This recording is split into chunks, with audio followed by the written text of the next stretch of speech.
Hello नमस्ते दोस्तों। आज की कहानी है डॉक्टर बहू। प्रियंका डॉक्टर की पढ़ाई कर रही थी, लेकिन उनकी सास कोकिला को उनका पढ़ाई करना बिल्कुल पसंद नहीं था और वह जानबूझकर उन्हें घर के कामों में उलझाए रखती थी। प्रियंका के घर उनकी सहेलियां आती हैं। नमस्ते आंटी, प्रियंका घर पर है क्या? सास: क्यों, कौन है तू और तुझे क्या काम है मेरी बहू से?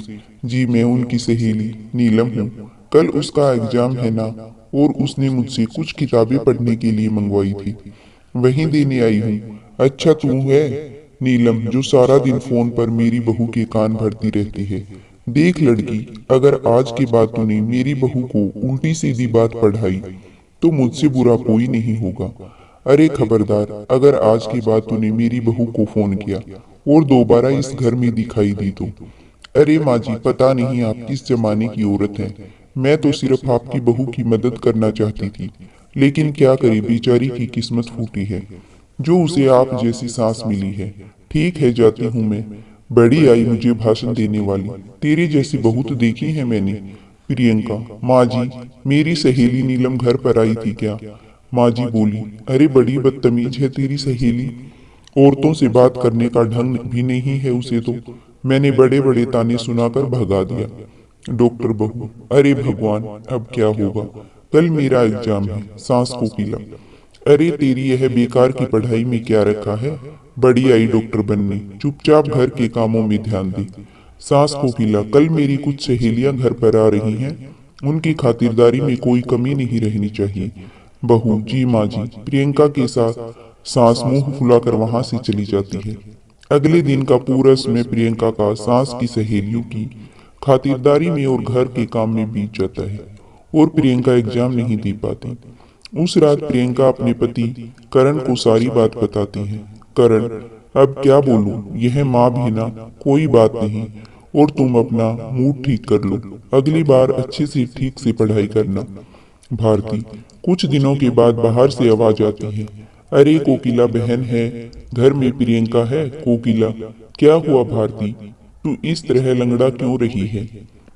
भारती: अरे क्या बताऊं कोकिला बहन, सीढ़ियां उतरते वक्त मेरा पैर फिसल गया और पैर में सूजन आ गई है, इसलिए तेरी बहू से दवा पानी कराने आई हूँ।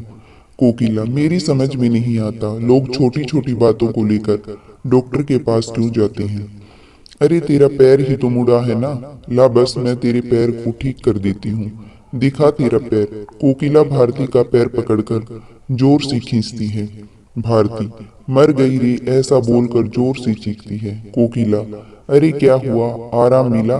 भारती: एक तो मेरा पैर पहले से मचका हुआ है, कहीं ऐसा ना हो कि ज्यादा मुड़ जाए। रहने दे, अब मैं चलती हूँ। और वो चली जाती है। थोड़ी देर के बाद प्रियंका घर आती है। माँ जी: अरे कहाँ मर गई थी सुबह से?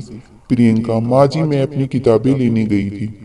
प्रियंका अपने कमरे में चली जाती है। माँ जी: अच्छा, इन किताबों ने इनका दिमाग खराब कर रखा है, यह किताबें ही सारी मुसीबत की जड़ है। थोड़ी देर में ही वहाँ पेपर पस्ती लेने वाला और खाली बोतल लेने वाला चिल्लाता हुआ गुजर रहा होता है। सास ने बहू की सारी किताबें पेपर पस्ती वाले को दे दी। पेपर वाला बोला, यह तो सब अंग्रेजी में लिखी हुई बहुत महंगी किताबें हैं। कोकिला बहन बोली, तू लेकर जाता है कि नहीं? वैसे पेपर वाला सब किताबें लेकर चला जाता है। प्रियंका को जब इस बात का पता चला तो वह बहुत दुखी होती है और अपनी पढ़ाई पूरी करने के लिए लाइब्रेरी में पढ़ने के लिए जाने लगती है। कुछ दिनों के बाद सास कहती है, अरे मर गई रे बाप। सास को बहुत दर्द होता है और वो चीखने लगती है, उसको सहा नहीं जाता है। बेटा करण: क्या हुआ माँ, तुम्हारी तबीयत बिगड़ती जा रही है। वह बंगाली बाबा की दवाई नहीं लाई? माँ कोकिला: अरे नाम मत ले उस ठगी का, वह खुद का उपचार ही नहीं कर सकता, मेरा क्या खाक करेगा। बेटा करण: बेटा ठीक है ना माँ, मैं प्रियंका को फोन करके बुलाता हूँ। प्रियंका लाइब्रेरी में बैठी हुई पढ़ रही होती है, तभी उनके पति करण का फोन आता है।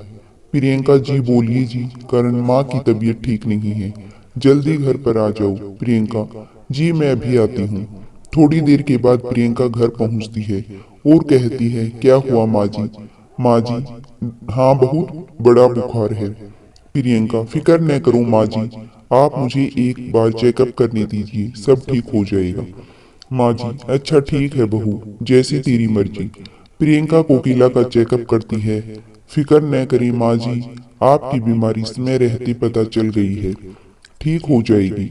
अगर थोड़े दिन गुजर जाते तो इन्फेक्शन ज्यादा फैल जाता और लेने के देने पड़ जाते। प्रियंका अपनी सांस को एक इंजेक्शन लगा देती है और कुछ खुद दवाइयाँ खाने के लिए दे देती है। प्रियंका, अब आप एकदम ठीक हो जाएंगी। कुछ दिनों के बाद कोकिला पूरी तरह ठीक हो जाती है।